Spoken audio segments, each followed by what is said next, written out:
El sistema del Dr. Tar y el profesor Fede.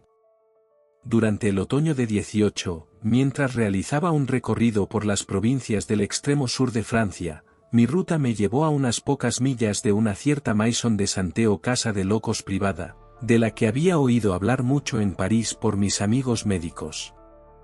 Como nunca había visitado un lugar de ese tipo, pensé que la oportunidad era demasiado buena para dejarla pasar, así que le propuse a mi compañero de viaje, un caballero con el que había hecho un ligero conocimiento unos días antes, que nos desviáramos una hora más o menos para echar un vistazo al establecimiento. A esto se opuso, alegando prisa en primer lugar, y en segundo lugar, un horror muy habitual ante la visión de un lunático. Me rogó, sin embargo, que no dejara que la mera cortesía hacia él interfiriera con la satisfacción de mi curiosidad, y dijo que él seguiría cabalgando tranquilamente, para que yo pudiera alcanzarlo durante el día o, en todo caso, durante el siguiente. Cuando se despidió de mí, pensé que podría haber alguna dificultad para acceder al recinto y le mencioné mis temores al respecto. Me respondió que, de hecho, a menos que conociera personalmente al superintendente, el señor Maillard, o tuviera alguna credencial en forma de carta, podría haber dificultades, ya que las normas de estos manicomios privados eran más estrictas que las leyes de los hospitales públicos. En cuanto a él, añadió, hacía algunos años que había conocido a Maillard, y hasta ese momento me ayudaría a cabalgar hasta la puerta y presentarme, aunque sus sentimientos sobre el tema de la locura no le permitirían entrar en la casa. Le di las gracias. Desviándonos de la carretera principal, nos adentramos en un sendero cubierto de hierba que, en media hora, casi se perdía en un denso bosque que cubría la base de una montaña. Atravesamos este bosque húmedo y sombrío durante unas 2 millas, hasta que vimos la maison de santé. Era un castillo fantástico, muy ruinoso, de hecho, apenas habitable debido a su antigüedad y abandono. Su aspecto me inspiraba un temor absoluto. Al comprobar cómo iba mi caballo, estuve a punto de dar media vuelta. Sin embargo, pronto me avergoncé de mi debilidad y seguí adelante. Cuando nos acercamos a la puerta, la vi ligeramente abierta y el rostro de un hombre asomándose por ella. En un instante, este hombre salió, llamó a mi compañero por su nombre, le dio un cordial apretón de manos y le rogó que se bajara. Era el propio Monsieur Maillard. Era un caballero corpulento y de buen aspecto, de la vieja escuela, con modales refinados y un cierto aire de seriedad, dignidad y autoridad que era muy impresionante. Mi amigo, tras presentarme, mencionó mi deseo de inspeccionar el establecimiento y recibió la garantía de Monsieur Maillard de que me prestaría toda su atención, se despidió y no lo volví a ver. Cuando se fue, el superintendente me condujo a un pequeño y extremadamente pulcro salón, que contenía, entre otras muestras de refinado gusto, muchos libros, dibujos, macetas de flores e instrumentos musicales. Un alegre fuego ardía en la chimenea. En un piano, cantando un aria de Bellini, estaba sentada una joven y muy hermosa mujer, que, a mi entrada, hizo una pausa en su canción y me recibió con elegante cortesía. Su voz era baja y toda su actitud, moderada. También me pareció percibir rastros de dolor en su rostro, que estaba excesivamente pálido, aunque para mi gusto no desagradablemente. Vestía de luto riguroso, y en mi pecho despertó un sentimiento de respeto, interés y admiración mezclados. En París había oído que la institución del señor Maillard se regía por lo que vulgarmente se denomina el sistema de calmantes, que se evitaban todos los castigos, que rara vez se recurría incluso al confinamiento, que a los pacientes, aunque vigilados en secreto, se les dejaba mucha libertad aparente y que a la mayoría se les permitía deambular por la casa y los terrenos con la vestimenta habitual de las personas en su sano juicio. Teniendo en cuenta estas impresiones, fui cauteloso en lo que dije ante la joven, porque no podía estar seguro de que estuviera cuerda y, de hecho, había un cierto brillo inquieto en sus ojos que casi me llevó a imaginar que no lo estaba. Por lo tanto, limité mis comentarios a temas generales y a aquellos que pensé que no serían desagradables ni excitantes ni siquiera para una lunática. Ella respondió de manera perfectamente racional a todo lo que dije, e incluso sus observaciones originales estaban marcadas por el más sano sentido común, pero una larga familiaridad con la metafísica de la manía me había enseñado a no confiar en tales pruebas de cordura, y continué practicando, a lo largo de la entrevista, la cautela con la que la había comenzado.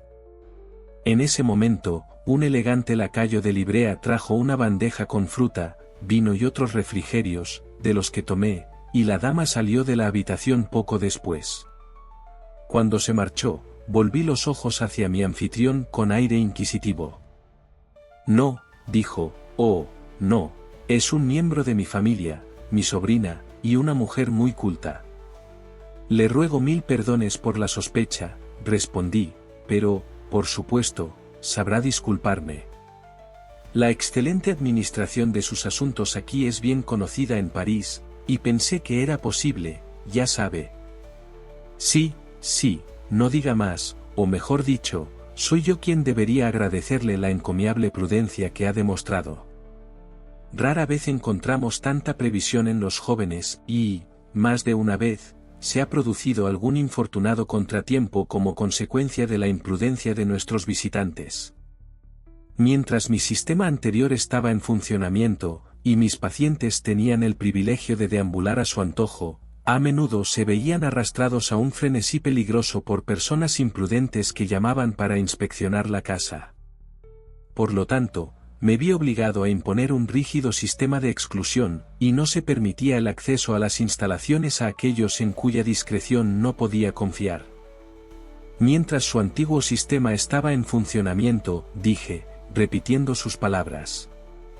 Entonces, le entiendo cuando dice que el sistema tranquilizador, del que tanto he oído hablar ya no está en vigor. Ahora sí, respondió, hace varias semanas que decidimos renunciar a él para siempre. ¿De verdad? ¿Me asombra? Lo encontramos, señor, dijo con un suspiro, absolutamente necesario volver a los viejos usos. El peligro del sistema de calmantes era, en todo momento, aterrador, y sus ventajas han sido muy sobrevaloradas. Creo, señor, que en esta casa se le ha dado una oportunidad justa, si es que alguna vez se le ha dado alguna.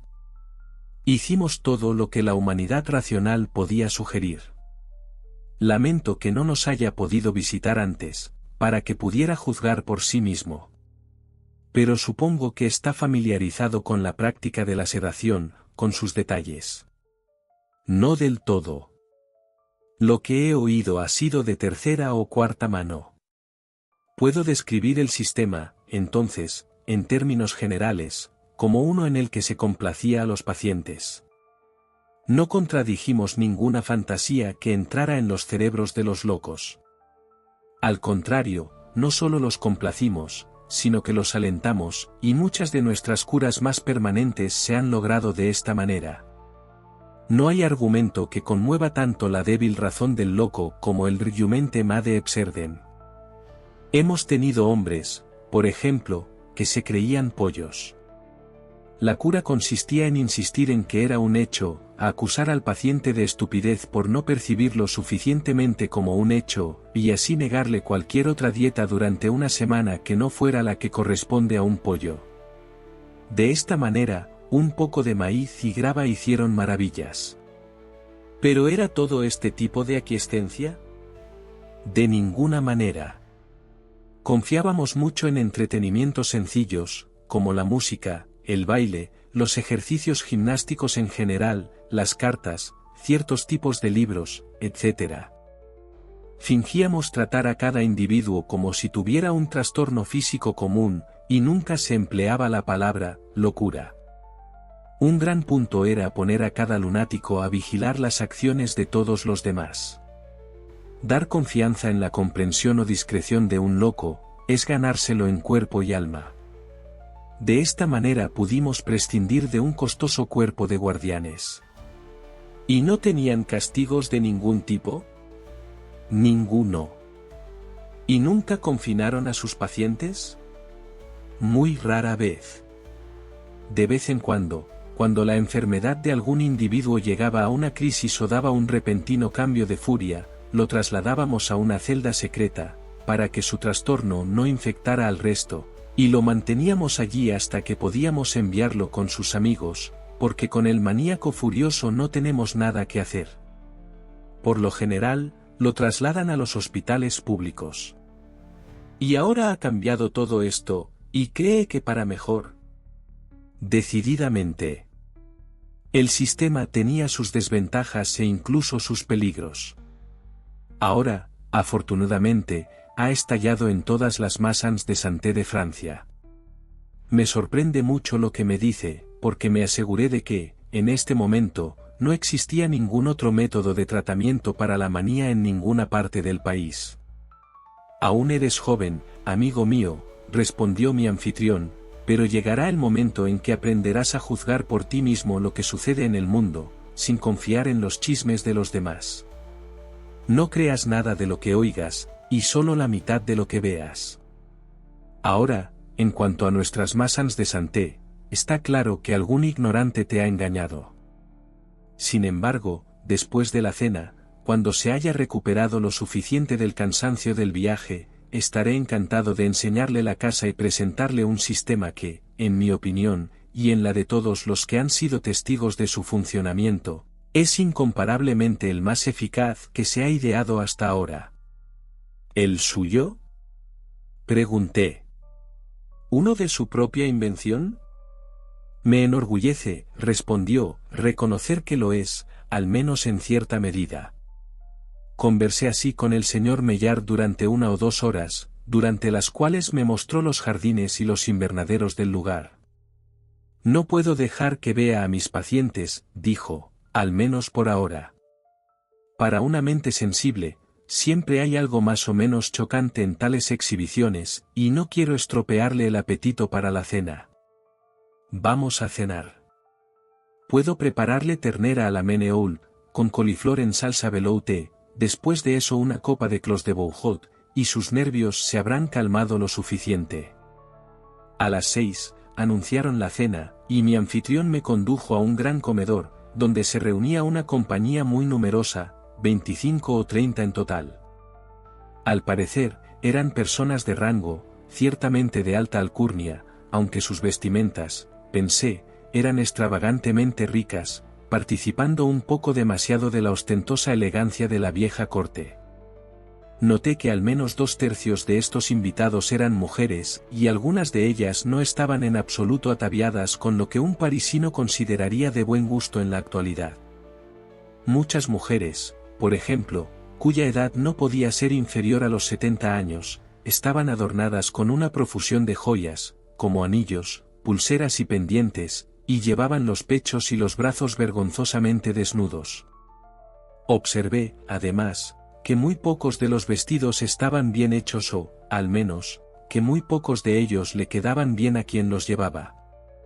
Al mirar alrededor, descubrí a la chica interesante a la que Monsieur Maillard me había presentado en el pequeño salón, pero mi sorpresa fue grande al verla con aro y miriñaque, con zapatos de tacón alto y un gorro sucio de encaje de Bruselas, demasiado grande para ella, que le daba al rostro una expresión ridículamente diminuta.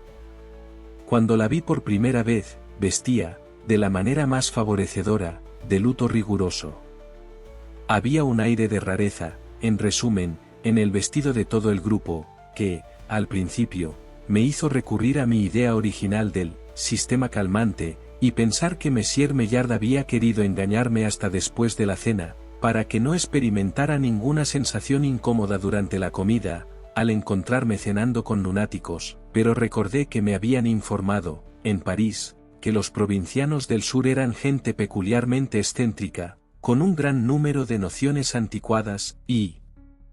Luego, también, al conversar con varios miembros de la compañía, mis temores se disiparon inmediata y completamente.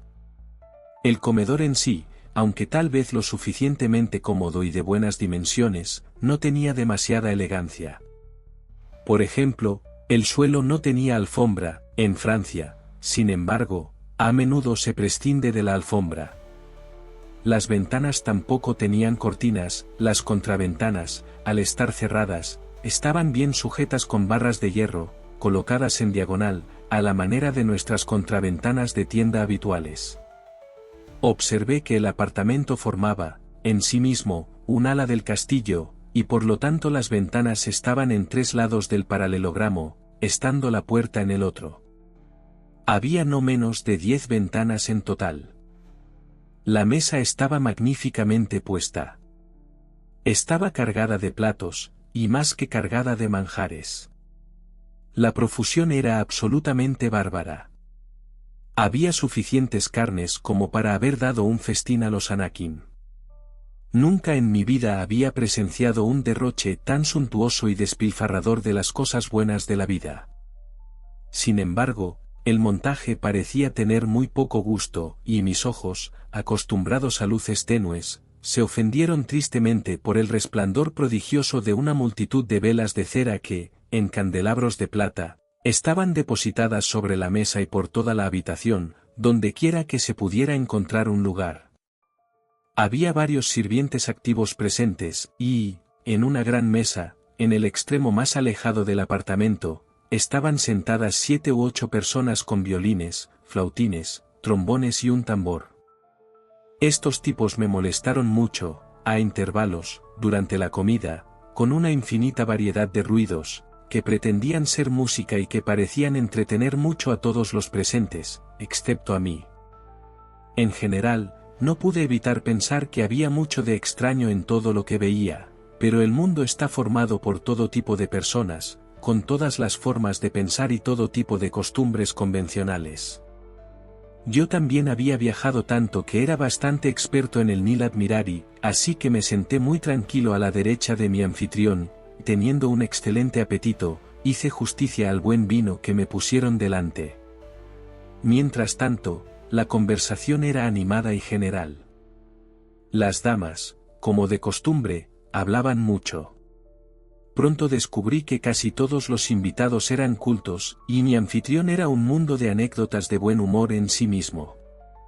Parecía muy dispuesto a hablar de su cargo de superintendente de una maison de santé, y, de hecho, el tema de la locura era, para mi sorpresa, uno de los favoritos de todos los presentes. Se contaron muchas historias divertidas, relacionadas con los caprichos de los pacientes. Una vez tuvimos aquí a un tipo, dijo un señorito gordo que estaba sentado a mi derecha, un tipo que se creía una tetera, y por cierto, ¿no es especialmente singular la frecuencia con la que esta idea en particular se ha metido en la cabeza de los locos? Casi no hay ningún manicomio en Francia que no tenga una tetera humana. Nuestro caballero era una tetera de loza británica, y se esmeraba en pulirse todas las mañanas con piel de ante y blanquillo. Y luego, dijo un hombre alto justo enfrente, aquí tuvimos, no hace mucho, a una persona que se había metido en la cabeza que era un burro, lo cual, alegóricamente hablando, dirás que era bastante cierto. Era un paciente problemático, y nos costó mucho mantenerlo dentro de los límites. Durante mucho tiempo no comía más que cardos, pero pronto lo curamos de esta idea insistiendo en que no comiera nada más. Luego daba patadas constantemente, así que... Señor de K.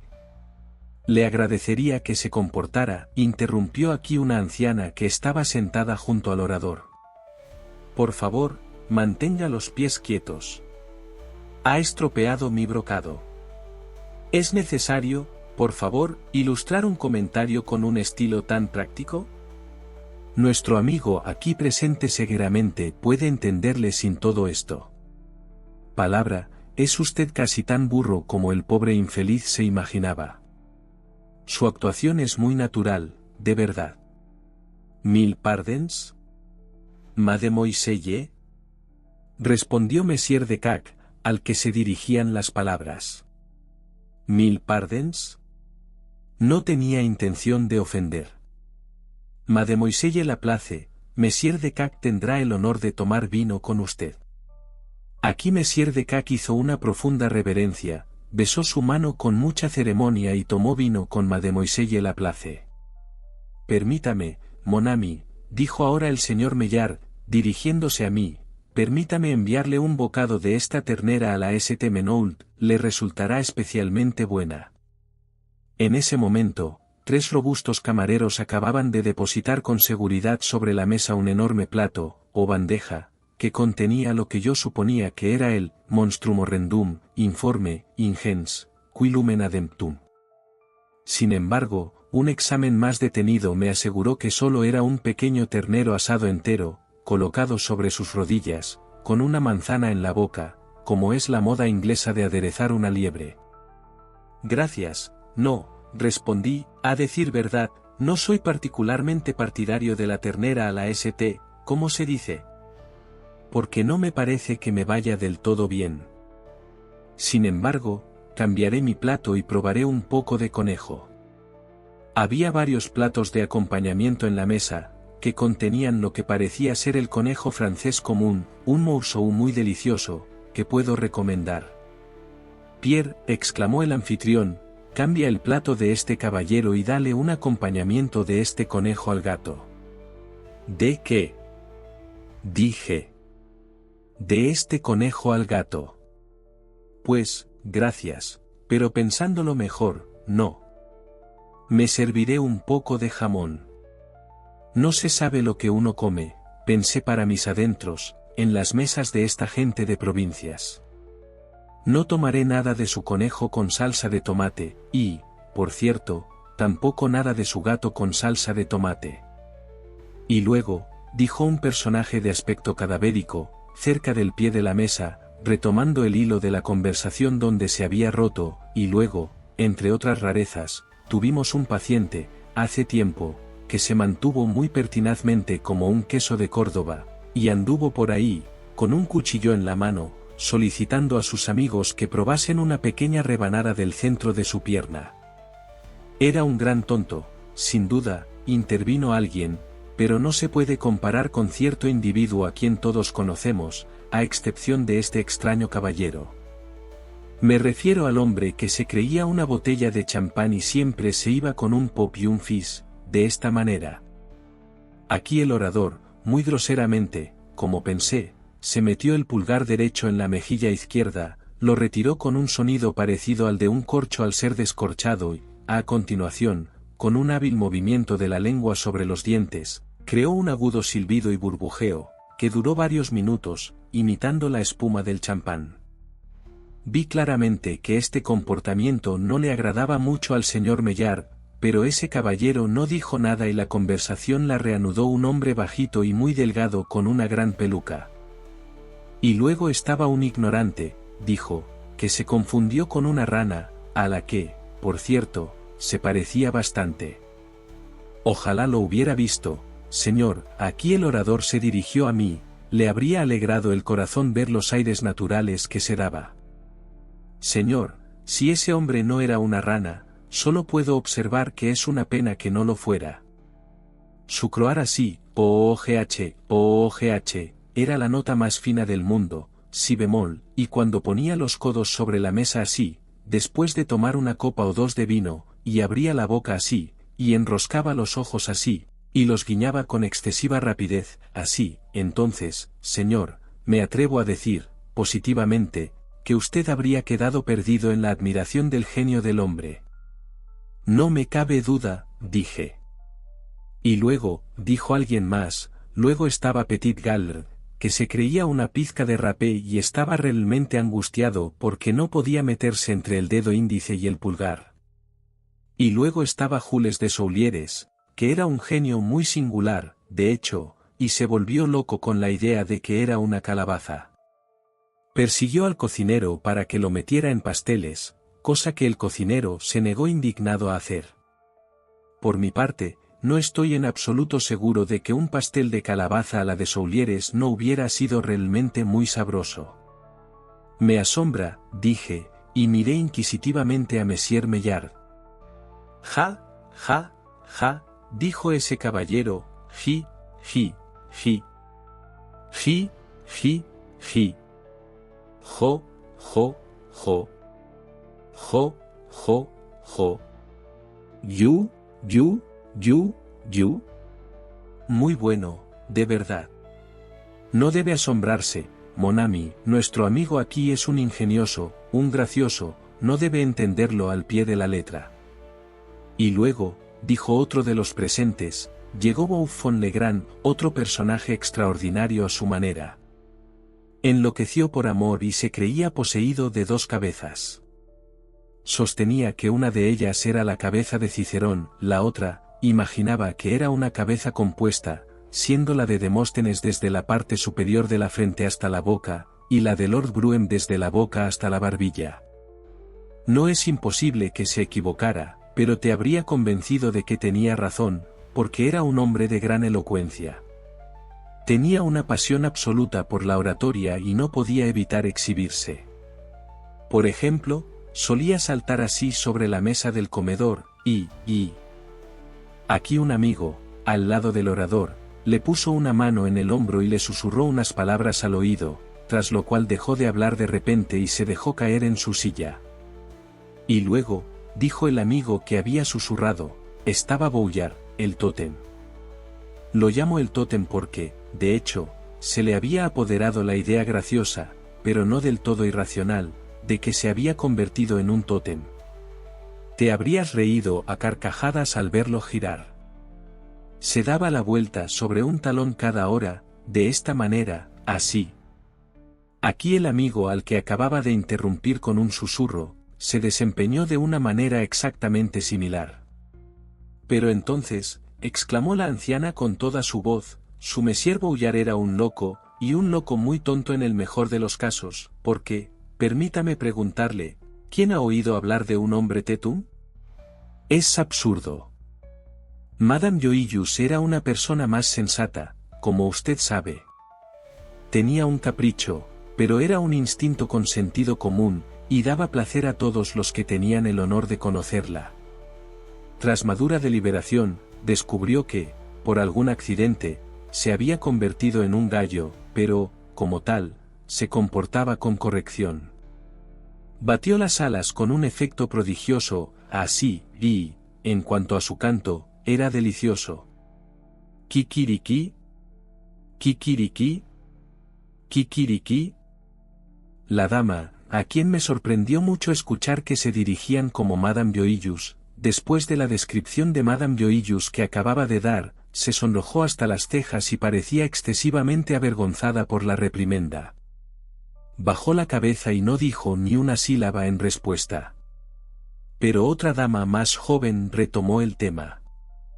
Era mi hermosa chica del pequeño salón. Oh, Madame Joyeuse era una tonta, exclamó, pero la opinión de Eugénie Salsafette tenía mucho sentido, después de todo. Era una joven muy hermosa y dolorosamente modesta, que consideraba indecente la forma de vestir habitual y deseaba vestirse siempre saliendo de su ropa en lugar de entrar en ella. Es algo muy fácil de hacer, después de todo. Solo tienes que hacerlo, y luego así, así, así, y luego así, así, así, y luego así, así, y luego. Dios mío. Señorita Salsafette, gritaron una docena de voces a la vez. ¿Qué estás haciendo? Detente. Ya basta. Vemos, muy claramente, cómo se hace. Alto.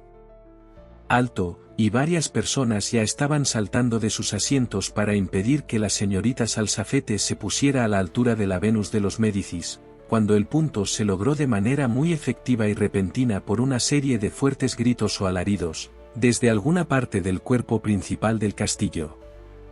Estos gritos me afectaron mucho los nervios, pero realmente me compadecí del resto de la compañía. Nunca en mi vida había un grupo de personas razonables tan asustadas. Todos se pusieron pálidos como cadáveres, y encogidos en sus asientos, se quedaron temblando y balbuceando de terror, esperando que se repitiera el sonido. Volvió a producirse, más fuerte y aparentemente más cerca, y luego una tercera vez muy fuerte, y luego una cuarta vez con un vigor evidentemente disminuido. Ante este aparente apagamiento del ruido, los espíritus de la compañía se recuperaron inmediatamente, y todo fue vida y anécdotas como antes. Ahora me aventuré a preguntar la causa de la perturbación. Una bacteria, dijo el señor Maillard. Estamos acostumbrados a estas cosas y realmente nos importan muy poco. Los locos, de vez en cuando, se ponen a aullar al unísono, uno empieza y otro le sigue, como a veces ocurre con una jauría de perros por la noche. Sin embargo, en ocasiones, los gritos del concierto van seguidos de un esfuerzo simultáneo por liberarse, cuando, por supuesto, hay que temer algún pequeño peligro. ¿Y a cuántos tiene a su cargo? Por el momento no tenemos más de 10, en total. Presumiblemente, principalmente hembras.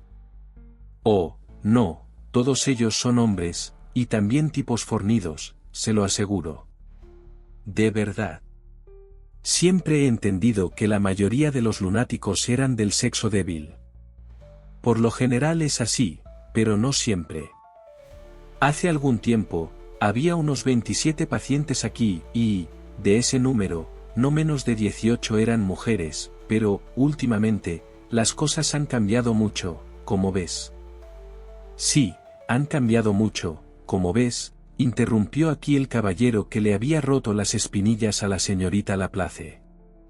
Sí, han cambiado mucho, como ves, coreó toda la compañía a la vez. Callaos todos, dijo mi anfitrión, furioso. Acto seguido, todos guardaron un silencio sepulcral durante casi un minuto. Una dama obedeció al señor Maillard al pie de la letra, y sacando la lengua, que era excesivamente larga, la mantuvo con resignación con ambas manos hasta el final del espectáculo. Y esta dama, le dije a Monsieur Maillard, inclinándome y dirigiéndome a él en un susurro, esta buena dama que acaba de hablar y que nos da el cuac cuac cuac, supongo que es inofensiva, bastante inofensiva, ¿eh? Inofensiva, exclamó él, con una sorpresa sincera, ¿por qué? ¿Qué quieres decir? Solo un poco tocada, dije, tocándome la cabeza. Doy por sentado que no está particularmente afectada, ¿eh? Dios mío. ¿Qué te imaginas? Esta señora, mi vieja amiga particular Madame Joyeux, está tan cuerda como yo. Tiene sus pequeñas excentricidades, claro, pero, ya sabes, todas las ancianas, todas las muy ancianas, son más o menos excéntricas. Por supuesto, dije, por supuesto, y luego el resto de estas damas y caballeros. Son mis amigos y guardianes, interrumpió Monsieur Maillard, erigiéndose con altivez, mis muy buenos amigos y ayudantes. ¿Qué? ¿Todos ellos? Pregunté, ¿las mujeres y todos? Por supuesto, dijo, no podríamos hacer nada sin las mujeres, son las mejores enfermeras de locos del mundo, tienen su propio método, ya sabes, sus ojos brillantes tienen un efecto maravilloso, algo así como la fascinación de la serpiente, ya sabes. Por supuesto, dije. Se comportan un poco raro, ¿eh? Son un poco extraños, ¿eh? ¿No te parece? Raro. ¿Extraño? ¿Por qué, de verdad lo crees? No somos muy mojigatos, desde luego, aquí en el sur, hacemos lo que nos da la gana, disfrutamos de la vida, y todo ese tipo de cosas, ya sabes. Por supuesto, dije, por supuesto. Y luego, tal vez, este Clos de Bouhot es un poco embriagador, ya sabes, un poco fuerte, ¿entiendes, eh? Por supuesto, dije, por supuesto. Por cierto, Messier, le he entendido bien cuando ha dicho que el sistema que ha adoptado, en lugar del célebre sistema calmante, era de una severidad muy rigurosa. En absoluto. Nuestro confinamiento es necesariamente estricto, pero el tratamiento médico, quiero decir, es bastante agradable para los pacientes. ¿Y el nuevo sistema es de su propia invención? No del todo. Algunas partes se pueden atribuir al profesor Tarr, del que usted, necesariamente, habrá oído hablar y, además, hay modificaciones en mi plan que me complace reconocer como pertenecientes por derecho al célebre Fede, con quien, si no me equivoco, usted tiene el honor de ser un conocido íntimo. Me da mucha vergüenza confesar, respondí, que nunca antes había oído los nombres de ninguno de los dos caballeros. Dios mío, exclamó mi anfitrión, echando hacia atrás la silla de golpe y levantando las manos.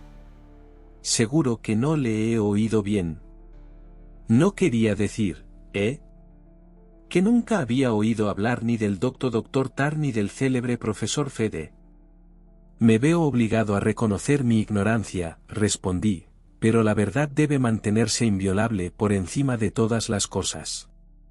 Sin embargo, me siento humillado hasta el polvo por no conocer las obras de estos hombres, sin duda, extraordinarios. Buscaré sus escritos de inmediato y los leeré con detenimiento. Monsieur Maillard, usted realmente, debo confesarlo, usted realmente me ha hecho sentir avergonzado de mí mismo. Y este era el hecho. No digas más, mi buen amigo, dijo amablemente, apretándome la mano, sírveme ahora una copa de Sauternes. Bebimos. La compañía siguió nuestro ejemplo sin reparos. Charlaban, bromeaban, reían, cometían mil disparates, los violines chirriaban, el tambor tocaba, los trombones bramaban como tantos toros descarados de Falaris, y toda la escena, que empeoraba gradualmente a medida que los vinos ganaban terreno, se convirtió finalmente en una especie de pandemonium en petto. Mientras tanto, el señor Maillard y yo, con algunas botellas de Sauternes y Bougeot entre nosotros, continuamos nuestra conversación a todo volumen. Una palabra pronunciada en un tono normal tenía las mismas posibilidades de ser escuchada que la voz de un pez desde el fondo de las cataratas del Niágara.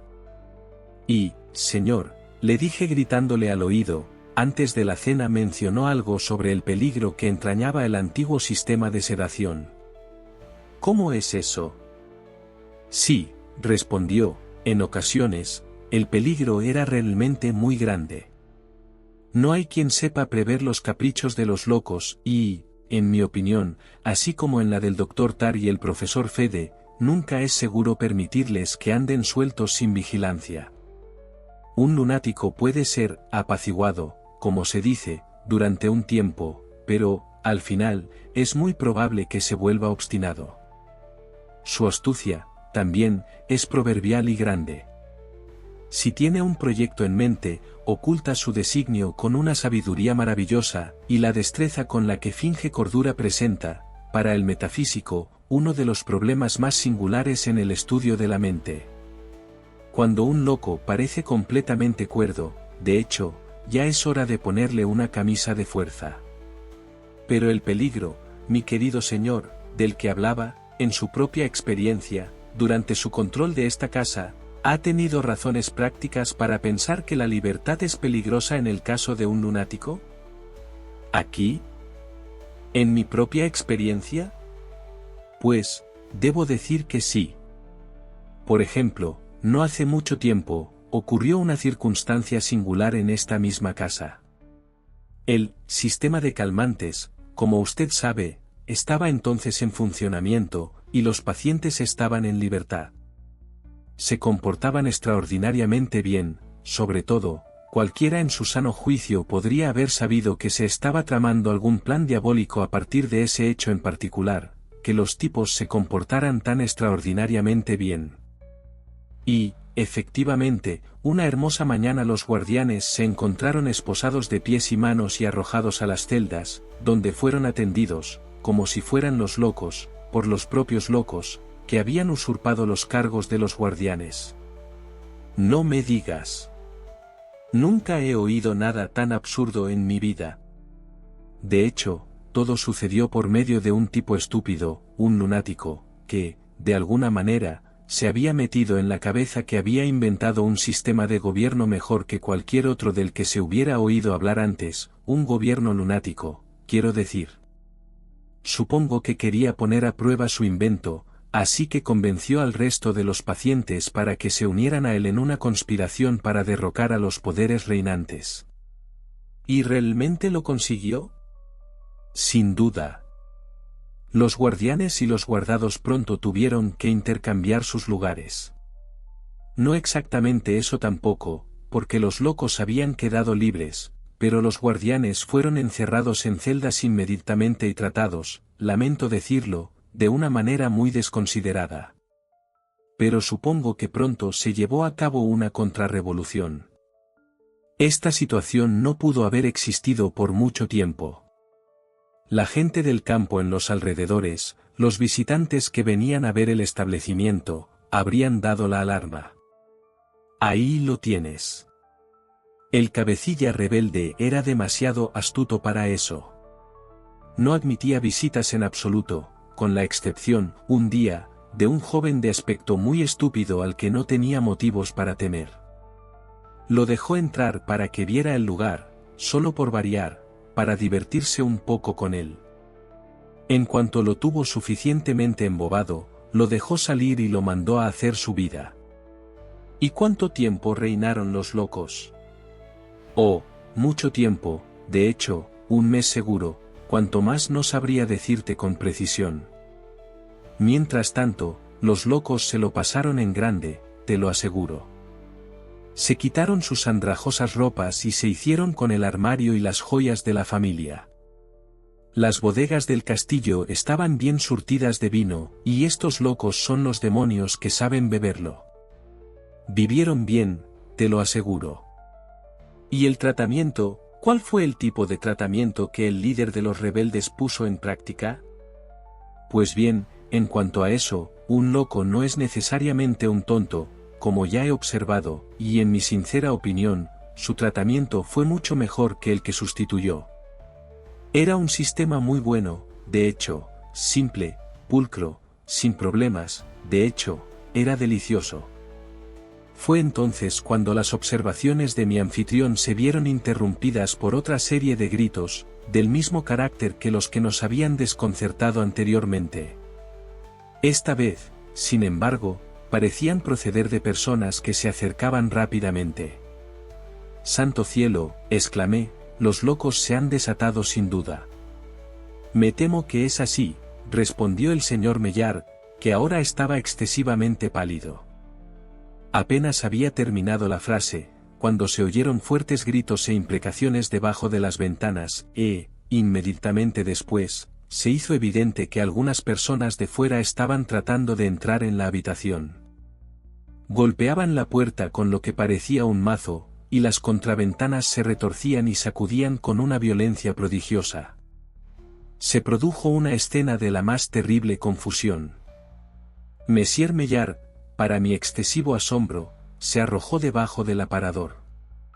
Esperaba más resolución de su parte. Los miembros de la orquesta, que durante los últimos 15 minutos parecían demasiado ebrios para cumplir con su deber, se pusieron de pie de repente y tomaron sus instrumentos, y subiéndose a la mesa, estallaron al unísono en Yankee Doodle, que interpretaron, si no exactamente afinados, al menos con una energía sobrehumana, durante todo el alboroto. Mientras tanto, en la mesa principal, entre las botellas y los vasos, saltó el caballero al que, con tanta dificultad, se había impedido saltar allí antes. Tan pronto como se acomodó, comenzó un discurso que, sin duda, fue muy importante, si tan solo se hubiera podido escuchar.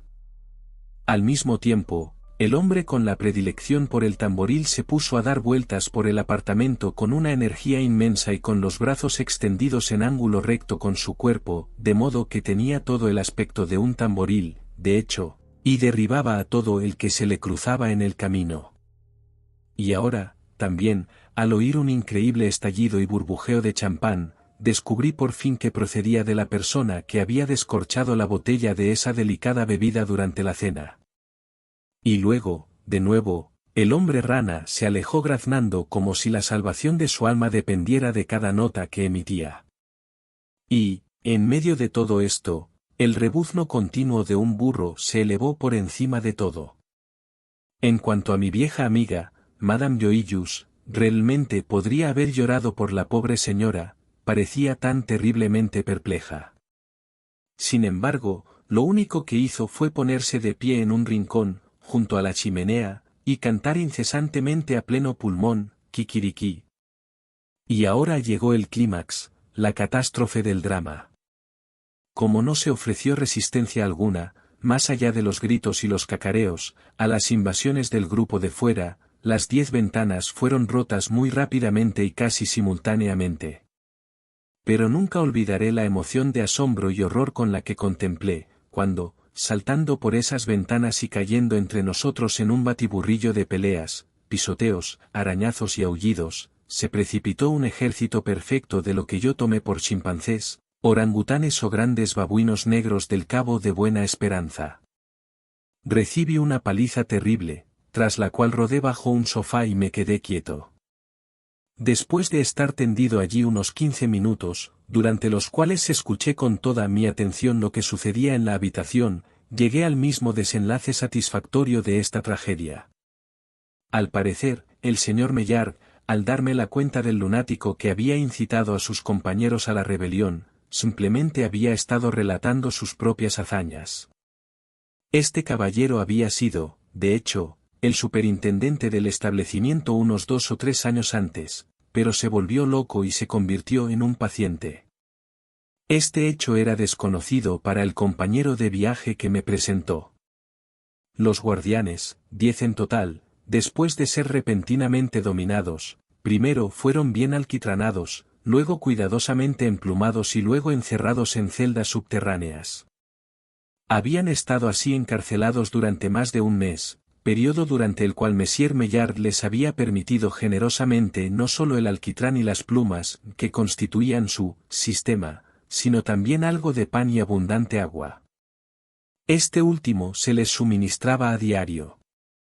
Al final, uno de ellos escapó por una alcantarilla y dio la libertad al resto. El sistema tranquilizador, con importantes modificaciones, se ha reanudado en el castillo. Sin embargo, no puedo evitar estar de acuerdo con el señor Maillard en que su propio tratamiento fue muy importante en su género. Como él mismo observó con razón, era sencillo, limpio y no daba ningún problema, ni el más mínimo. Solo tengo que añadir que, aunque he buscado en todas las bibliotecas de Europa las obras del Dr. Tarr y el profesor Fede, hasta el día de hoy he fracasado por completo en mis esfuerzos por conseguir una edición.